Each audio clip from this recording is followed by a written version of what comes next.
Hello students, welcome to our YouTube channel scjob.in। আজকের ভিডিওতে আমি তোমাদের সঙ্গে আলোচনা করব Kalyani university BA 4th semester history major 4.2 অর্থাৎ পেপার 5 এনইপি লং সাজেশন 2026 নিয়ে।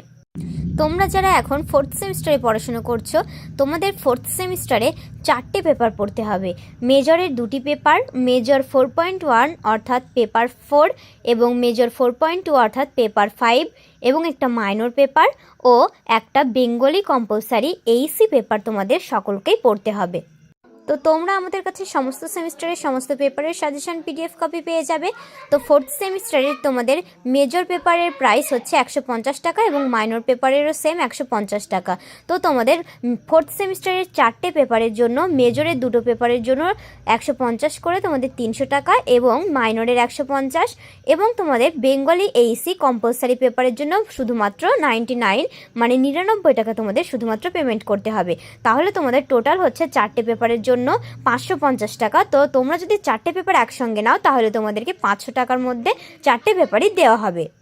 আজকের ভিডিওতে আমি তোমাদেরকে দেখাবো তোমাদের 4th সেমিস্টার হিস্ট্রি মেজর 4.2 অর্থাৎ পেপার 5 এর সিলেবাসে কী কী রয়েছে এবং সেই সিলেবাস অনুযায়ী কোন কোন ইউনিট থেকে কী কী প্রশ্ন রয়েছে এবং তার সাথে আরও দেখানো হবে বিগত বছরের পরীক্ষার প্রশ্নপত্রটি। তাই ভিডিওটি স্কিপ না করে শেষ পর্যন্ত দেখতে থাকো, আশা করছি তোমরা খুবই উপকৃত হবে।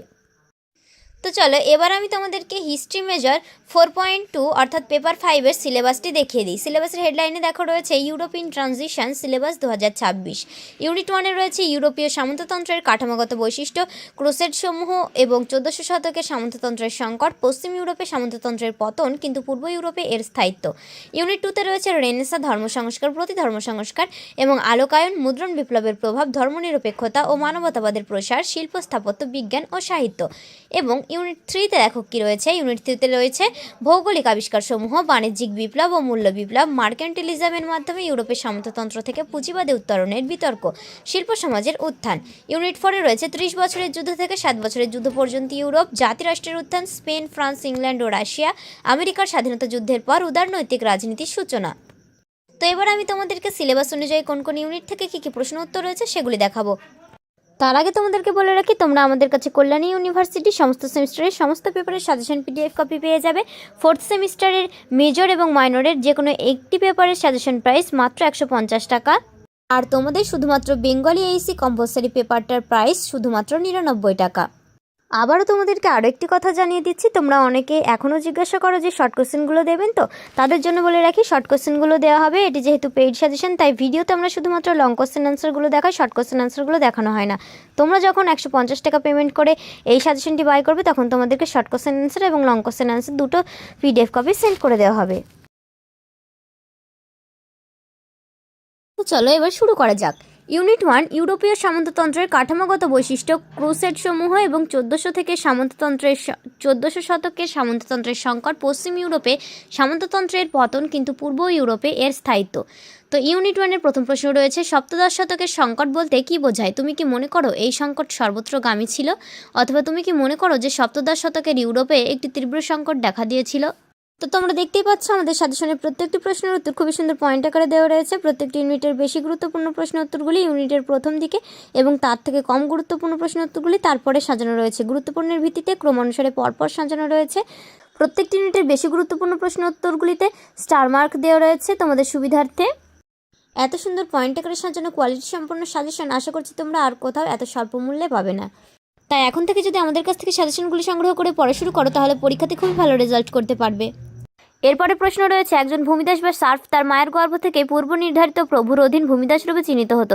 তুমি কি এই মতের সঙ্গে একমত? আর আমাদের কাছ থেকে যদি তোমরা এই সাজেশন পিডিএফ কপিগুলি বাই করো তাহলে তোমাদেরকে আলাদা করে আর কোনো টেক্সট বুক বা সাজেশন বুক ফলো করতে হবে না। এই সাজেশন পিডিএফ কপির মধ্যে থেকেই সমস্ত প্রশ্ন উত্তর পরীক্ষাতে কমন পেয়ে যাবে। এই সাজেশনের বেশ কিছু গুরুত্বপূর্ণ প্রশ্ন উত্তর উদাহরণ হিসেবে আমরা আমাদের ওয়েবসাইটেও আপলোড করে রাখি। তোমরা যারা আমাদের সাজেশন কোয়ালিটি কেমন হবে তা নিয়ে ভাবছো তারা আমাদের ওয়েবসাইটে ভিজিট করে দেখে এসে সাজেশন পিডিএফ কপিটি বাই করে নিতে পারো। আশা করছি তোমাদের কোনো প্রবলেম হবে না। এই ভিডিও ডেসক্রিপশন বক্সে তোমরা পেয়ে যাবে আমাদের WhatsApp number, website link, online payment number এবং আরও অন্যান্য ইম্পর্টেন্ট ইনফরমেশন। তাই ডেসক্রিপশন বক্সটি ফলো করতে একদমই ভুলো না। তো এরপরে প্রশ্ন দেখো, চতুর্দশ শতকে ইউরোপে কৃষি অর্থনীতির সংকট দেখা দিয়েছিল কেন? অথবা তুমি কি একমত যে চতুর্দশ শতকে ইউরোপে কৃষি অর্থনীতিতে সংকট দেখা দিয়েছিল? আর তোমরা যদি আমাদের কাছ থেকে এই সাজেশন পিডিএফ কপিটি বাই করতে চাও তাহলে তোমাদেরকে প্রথমে আমাদের হোয়াটসঅ্যাপ নম্বরে আমাদের সঙ্গে যোগাযোগ করে নিতে হবে। হোয়াটসঅ্যাপে আমরা তোমাদেরকে সমস্ত ইনস্ট্রাকশন দিয়ে দেবো কীভাবে তোমরা নোটটি বাই করবে। আর হোয়াটসঅ্যাপে আমরা তোমাদেরকে আমাদের পেমেন্টের স্ক্যানারটি পাঠিয়ে দেবো, সেই স্ক্যানারটি ইউজ করে তোমরা পেমেন্ট করবে, তাহলে আমাদের বুঝতে খুবই সুবিধা হয়। পরের প্রশ্ন, সমকালীন ইউরোপের উপর ক্রুসেডের আর্থসামাজিক প্রভাব সংক্ষেপে আলোচনা করো, অথবা ইউরোপের রাজনীতি ও আর্থসামাজিক ক্ষেত্রে ক্রুসেডের প্রভাব আলোচনা করো। তোমরা যদি আরও অন্যান্য সেমিস্টারের অন্যান্য পেপারের সাজেশন ভিডিও দেখতে চাও তাহলে আমাদের চ্যানেলটি সাবস্ক্রাইব করে রাখো। আর সাজেশন সম্পর্কে যদি তোমাদের কোনো রকমের কোনো প্রশ্ন থেকে থাকে তাহলে এই ভিডিওর কমেন্ট বক্সে জানিয়ে যেতে পারো, প্রয়োজনে আমাদেরকে হোয়াটসঅ্যাপও করতে পারো। তোমরা আর কোন কোন পেপারের সাজেশন ভিডিও দেখতে চাচ্ছ কমেন্ট বক্সে লিখে জানিও। এরপরে প্রশ্ন রয়েছে, ইউরোপে ক্রুসেডের তাৎপর্য কী ছিল, অথবা ফ্রান্সের ক্রুসেড যুদ্ধের গুরুত্ব বা ফলাফল সম্পর্কে লেখো। পরের প্রশ্ন, পশ্চিম ইউরোপে সামন্ততন্ত্রের পতনের কারণ কী ছিল, অথবা চতুর্দশ শতকে সামন্ততন্ত্রের সংকট ও পতনের কারণগুলি আলোচনা করো। এরপরের প্রশ্ন রয়েছে, ইউরোপে সামন্ততন্ত্রের উদ্ভবের পটভূমি সম্পর্কে আলোচনা করো। এরপরের প্রশ্ন, আমেরিকান অর্থনীতিবিদ পল সুইজি ইউরোপে সামন্ততন্ত্রের পতনকে কিভাবে ব্যাখ্যা করেছেন। এরপরে প্রশ্ন রয়েছে, পশ্চিম ইউরোপে সামন্ততন্ত্রের বৈশিষ্ট্য সম্পর্কে আলোচনা করো, অথবা ইউরোপীয় সামন্ততন্ত্রের কাঠামোগত বৈশিষ্ট্য সম্পর্কে আলোচনা করো। পরের প্রশ্ন, ফ্রান্সের ধর্মযুদ্ধের কারণ আলোচনা করো। ঐতিহাসিকরা একে ইউরোপের ইতিহাসে দ্বিতীয় মহামারী যুদ্ধ হিসেবে বর্ণনা করেন কেন, অথবা ফ্রান্সের ধর্মযুদ্ধ বা ক্রুসেডের কারণ ও ফলাফল সম্পর্কে আলোচনা করো, অথবা ধর্মযুদ্ধ বা ক্রুসেডের প্রেক্ষাপট আলোচনা করো, অথবা ইউরোপে ক্রুসেডের উদ্ভবের পিছনের মূল কারণ বা পটভূমি কী ছিল।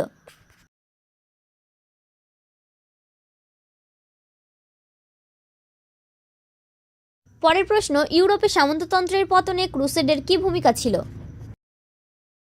পরের প্রশ্ন, পূর্ব ইউরোপে সামন্ততন্ত্র টিকে থাকার কারণগুলি বিশ্লেষণ করো, অথবা পূর্ব ইউরোপে সামন্ততন্ত্রের পুনরুজ্জীবনের প্রেক্ষাপটে তোমার মতামত প্রকাশ করো, অথবা যেখানে পশ্চিম ইউরোপে সামন্ততন্ত্রের পতন ঘটে সেখানে পূর্ব ইউরোপে তা টিকে থাকে, এই বক্তব্যের আলোকে আলোচনা করো। তো দেখো, এবার রয়েছে ইউনিট 2, রেনেসাঁ ধর্ম সংস্কার, প্রতি ধর্ম সংস্কার এবং আলোকায়ন, মুদ্রণ বিপ্লবের প্রভাব, ধর্মনিরপেক্ষতা ও মানবতাবাদের প্রসার, শিল্প, স্থাপত্য, বিজ্ঞান ও সাহিত্য। ইউনিট 2 এর প্রথম প্রশ্ন রয়েছে, বিজ্ঞান বিপ্লব আদৌ কতটা বৈজ্ঞানিক ছিল, ব্যাখ্যা করো। এরপরে প্রশ্ন রয়েছে, রেনেসাঁ শব্দটি মধ্যযুগীয় সংস্কারের বেড়াজালে আবদ্ধ মানুষের মুক্ত ও দুঃসাহসিক চিন্তাধারার পুনরুজ্জন্মকে বোঝায়, ব্যাখ্যা করো। পরের প্রশ্ন, কেন সংস্কার আন্দোলন প্রথম জার্মানিতে শুরু হয়েছিল। এরপরে প্রশ্ন, ক্যালভিন মতবাদ সম্পর্কে একটি টিকা লেখো। এরপরে প্রশ্ন, তুমি কিভাবে রেনেসাঁসজনিত মানবতাবাদের উত্থান ব্যাখ্যা করবে। পরের প্রশ্ন, সোসাইটি অফ জেসাস সম্পর্কে একটি সংক্ষিপ্ত টিকা লেখো, অথবা ধর্ম সংস্কারের বিরোধিতা কিভাবে কাউন্টার রিফরমেশনের মাধ্যমে প্রস্ফুটিত হয়েছিল। এরপরে প্রশ্ন, ইউরোপের বৈজ্ঞানিক বিপ্লবের বৈশিষ্ট্যগুলি সংক্ষেপে লেখো, অথবা সপ্তদশ শতকের ইউরোপে ঘটে যাওয়া বৈজ্ঞানিক বিপ্লবের সংক্ষিপ্ত পরিচয় দাও। পরের প্রশ্ন রয়েছে, ফ্লোরেন্সের প্লেটো একাডেমির গুরুত্ব সংক্ষেপে আলোচনা করো। এরপরের প্রশ্ন রয়েছে, নবজাগরণে মুদ্রণ বিপ্লবের অবদান বিশ্লেষণ করো। এরপরের প্রশ্ন রয়েছে, মুদ্রণ বিপ্লব কি, সংক্ষেপে আলোচনা করো, অথবা মুদ্রণ বিপ্লবের ফলাফল বা গুরুত্ব আলোচনা করো। এরপরের প্রশ্ন রয়েছে, ইউরোপের ধর্ম, শিক্ষা, সংস্কৃতি ও সমাজের উপর মুদ্রণ বিপ্লবের প্রভাব আলোচনা করো। পরের প্রশ্ন রয়েছে, রেনেসাঁস বা নবজাগরণ সম্পর্কে সংক্ষিপ্ত আলোচনা করো, অথবা রেনেসাঁস বলতে কি বোঝায়, রেনেসাঁসের বৈশিষ্ট্যগুলি উল্লেখ করো। এরপরের প্রশ্ন, তুমি কি মনে করো যে মহাদেশীয় সংস্কার বা রেনেসাঁ ইংল্যান্ডের ধর্ম সংস্কার থেকে পৃথক ছিল। এরপরের প্রশ্ন রয়েছে, ধর্ম সংস্কার আন্দোলন বা রিফরমেশনের কারণ, গুরুত্ব, ফলাফল ও প্রভাব আলোচনা করো, অথবা রিফরমেশন বা ধর্ম সংস্কার আন্দোলনের উদ্ভব তুমি কিভাবে ব্যাখ্যা করবে, অথবা রিফরমেশন বা ধর্ম সংস্কার আন্দোলন বলতে কি বোঝো। পরের প্রশ্ন রয়েছে, নতুন সামাজিক চিন্তাধারার বিকাশে রেনেসাঁ কিভাবে প্রভাব ফেলেছিল, ব্যাখ্যা করো। এরপরের প্রশ্ন রয়েছে, সাহিত্যের উপর মানবতাবাদের প্রভাব সম্পর্কে আলোচনা করো। এরপরের প্রশ্ন, ধর্ম সংস্কার আন্দোলনে মার্টিন লুথারের অবদান কী ছিল। এরপরের প্রশ্ন রয়েছে, ইতালিতে প্রথম নবজাগরণ কেন ঘটেছিল, অথবা কেন ইতালিতেই প্রথম রেনেসাঁ সংগঠিত হয়েছিল, অথবা শিল্পকলায় মানবতাবাদের প্রয়োগ আলোচনা করো। এরপরের প্রশ্ন রয়েছে, মানবতাবাদ বলতে কি বোঝো। এরপরে দেখো রয়েছে ইউনিট 3 ভৌগোলিক আবিষ্কারসমূহ, বাণিজ্যিক বিপ্লব ও মূল্য বিপ্লব, মার্কেন্টিলিজমের মাধ্যমে ইউরোপের সামন্ততন্ত্র থেকে পুঁজিবাদে উত্তরণের বিতর্ক, শিল্প সমাজের উত্থান। ইউনিট 3 এর প্রথম প্রশ্ন রয়েছে ষোড়শ শতাব্দীতে মূল্য বিপ্লবের কারণগুলি ব্যাখ্যা করো। এরপরে প্রশ্ন রয়েছে ইউরোপীয় অর্থনীতিতে মার্কেন্টিলিজম সম্পর্কে একটি সংক্ষিপ্ত নিবন্ধ লেখো, অথবা তুমি কি মনে করো যে ইউরোপে পুঁজিবাদের বিকাশের সঙ্গে মার্কেন্টিলিজমের ঘনিষ্ঠ সম্পর্ক ছিল, ব্যাখ্যা করো। অথবা মার্কেন্টিলিজম মতবাদ কিভাবে ইউরোপে বিকাশ লাভ করে, এর মুখ্য বৈশিষ্ট্যগুলো কি কি। এরপরে প্রশ্ন রয়েছে বাণিজ্যবাদ বলতে কি বোঝো। এরপরে প্রশ্ন রয়েছে বোস্টন টি পার্টি কি, এর তাৎপর্য কি ছিল। এরপরের প্রশ্ন রয়েছে ষোড়শ শতকে ইউরোপে কি কৃষি বিপ্লব ঘটেছিল, ব্যাখ্যা করো। অথবা ষোড়শ শতকে মূল্য বিপ্লবের গুরুত্ব বা তাৎপর্য ব্যাখ্যা করো। এরপরের প্রশ্ন রয়েছে ইউরোপে সামন্ততন্ত্র থেকে ধনতন্ত্রে বা পুঁজিবাদে উত্তরণের প্রক্রিয়া নিয়ে উত্তরণের বিতর্কটি সংক্ষেপে আলোচনা করো। অথবা সামন্ততন্ত্র থেকে পুঁজিবাদে উত্তরণের বিতর্ক নিয়ে একটি রচনা লেখো। অথবা ইউরোপে সামন্ততন্ত্র থেকে পুঁজিবাদে উত্তরণ প্রসঙ্গে দুটি ঐতিহাসিক বিতর্কের পর্যালোচনা করো। এরপরের প্রশ্ন শিল্প বিপ্লব ইংল্যান্ডে প্রথম কেন সংগঠিত হয়েছিল। এরপরের প্রশ্ন ইংল্যান্ডে শিল্প বিপ্লবের আর্থসামাজিক প্রভাব বিশ্লেষণ করো। এরপরের প্রশ্ন রয়েছে বিজ্ঞান বিপ্লব কতটা বৈজ্ঞানিক ছিল। এরপরের প্রশ্ন রয়েছে ইংল্যান্ডে 1688 খ্রিস্টাব্দের বিপ্লব কি মূলত রক্ষণশীল ছিল। অথবা ইংল্যান্ডের শিল্প বিপ্লবের স্বরূপ বিশ্লেষণ করো।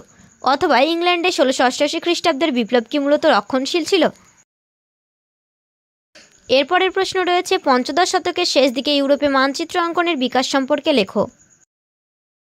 এরপরের প্রশ্ন পুঁজিবাদ কি, পুঁজিবাদের আবির্ভাব কিভাবে ঘটে। অথবা তুমি পুঁজিবাদের উত্থানকে কিভাবে বর্ণনা করবে। এরপরের প্রশ্ন রয়েছে ইউরোপীয় মহাদেশে শিল্প অর্থনীতির বিকাশ সম্পর্কে আলোচনা করো। অথবা মহাদেশীয় শিল্প সমাজে বাণিজ্যের উত্থান ব্যাখ্যা করো। এরপরের প্রশ্ন রয়েছে ভৌগোলিক আবিষ্কার বলতে কি বোঝায়, এর ফলাফল কি ছিল। অথবা ভৌগোলিক আবিষ্কারের গুরুত্ব সম্পর্কে আলোচনা করো। এরপরের প্রশ্ন রয়েছে সামন্ততন্ত্র কি ধীরে ধীরে বিতর্কিত হয়ে পুঁজিবাদের রূপ লাভ করেছিল। অথবা ইউরোপের সামন্ততন্ত্র থেকে পুঁজিবাদের উত্তরণ বিতর্ক পর্যালোচনা করো।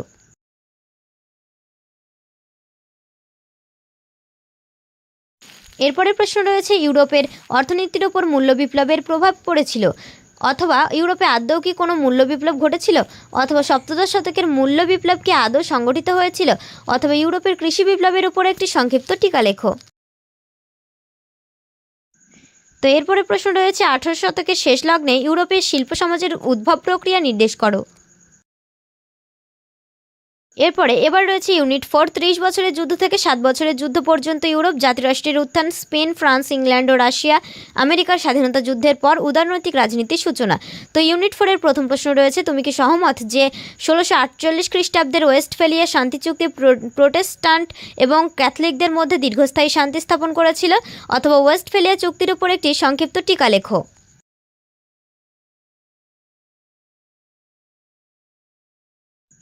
এরপরের প্রশ্ন রয়েছে সপ্তবর্ষব্যাপী যুদ্ধের পটভূমি বিশ্লেষণ করো। এরপরের প্রশ্ন রয়েছে পঞ্চদশ শতকে পর্তুগিজরা কিভাবে আমেরিকার আবিষ্কার করেছিল। অথবা আমেরিকা আবিষ্কার তথা নতুন বিশ্বের ইতিহাস বিবৃত করো। পরের প্রশ্ন রয়েছে ইংল্যান্ডে জাতীয় রাষ্ট্র গঠনের ক্ষেত্রে ইংরেজ গৃহযুদ্ধ কতটা অবদান রেখেছিল। অথবা ইংল্যান্ডের জাতীয় রাষ্ট্র গঠনে ঋণাঙ্কুশ তন্ত্রের উদ্ভব ও বিকাশ সম্পর্কে আলোচনা করো। এরপরের প্রশ্ন রয়েছে প্রাথমিক পর্বে জাতিরাষ্ট্র হিসেবে স্পেনের উত্থান বিশ্লেষণ করো। এরপরের প্রশ্ন ওয়েস্টফেলিয়া শান্তি চুক্তি জাতীয় সার্বভৌমত্ব নীতিকে কতদূর পর্যন্ত প্রতিষ্ঠিত করতে পেরেছিল। এরপরের প্রশ্ন রয়েছে 30 বছরের যুদ্ধের কারণ ও ফলাফল আলোচনা করো। এরপরের প্রশ্ন রয়েছে 1776 সালের আমেরিকার স্বাধীনতা যুদ্ধে আমেরিকার বাসীদের সাফল্য তুমি কিভাবে ব্যাখ্যা করবে। এরপরের প্রশ্ন রয়েছে ইউরোপের ইতিহাসে ওয়েস্টফেলিয়ার শান্তি চুক্তি কি গুরুত্ব কী ছিল। পরের প্রশ্ন রয়েছে স্পেনের উত্তরাধিকার যুদ্ধ সম্পর্কে যা জানো লেখো। এরপরের প্রশ্ন রয়েছে আমেরিকার স্বাধীনতা যুদ্ধ কি এক নতুন গণতান্ত্রিক রাজনৈতিক ব্যবস্থার সূচনা করেছিল। এরপরের প্রশ্ন রয়েছে আমেরিকার স্বাধীনতা যুদ্ধের কারণগুলি কী ছিল, এই যুদ্ধের তাৎপর্য ব্যাখ্যা করো। অথবা আমেরিকার স্বাধীনতা যুদ্ধের কারণগুলি কী ছিল, এই যুদ্ধের তাৎপর্য বর্ণনা করো। এরপরের প্রশ্ন রয়েছে ইসাবেলা ও ফার্দিনান্দের নেতৃত্বে স্পেনের উত্থান সংক্ষেপে আলোচনা করো, অথবা ইসাবেলা ও ফার্দিনান্দ কিভাবে স্পেনকে একটি শক্তিশালী রাষ্ট্রে পরিণত করেন। এরপরের প্রশ্ন রয়েছে 30 বছরের যুদ্ধের প্রেক্ষাপট কী ছিল? ওয়েস্টফেলিয়া শান্তির তাৎপর্য তুমি কিভাবে ব্যাখ্যা করবে? এরপরের প্রশ্ন রয়েছে ফ্রান্সকে একটি শক্তিশালী ও কেন্দ্রীভূত রাষ্ট্রে পরিণত করার ক্ষেত্রে কার্ডিনাল রেসুলার ভূমিকা কী ছিল? অথবা ফ্রান্সের শক্তিশালী ও কেন্দ্রীভূত রাষ্ট্রে পরিণত করতে কার্ডিনাল রিচেলু কী ভূমিকা পালন করেছিলেন? তো এই ছিল তোমাদের আজকের সম্পূর্ণ সিলেবাস ভিত্তিক ইউনিট অনুযায়ী সাজেশনের প্রশ্ন উত্তরগুলি। এবার আমি তোমাদেরকে বিগত বছরের পরীক্ষার প্রশ্নপত্রটি দেখিয়ে দেবো। দেখো 2025 সালের প্রশ্নপত্র, UG 4th semester examination 2025, history major T4। দেখো ইউরোপিয়ান ট্রানজিশন, তোমাদের 1 নম্বর দাগে দেখো তোমাদের ফুল মার্কস রয়েছে 60, টাইম রয়েছে 2.5 ঘন্টা। 1 নম্বর দাগে তোমাদের 2 মার্কের যে কোনো 10টি প্রশ্নের উত্তর দিতে হবে, থাকবে তোমাদের 20 নম্বর। তো 1 নম্বর দাগে কী কী প্রশ্ন রয়েছে ভালো করে দেখে নাও, যেহেতু এই সেম প্যাটার্নে এবছরেও তোমাদের প্রশ্নপত্র তৈরি হবে।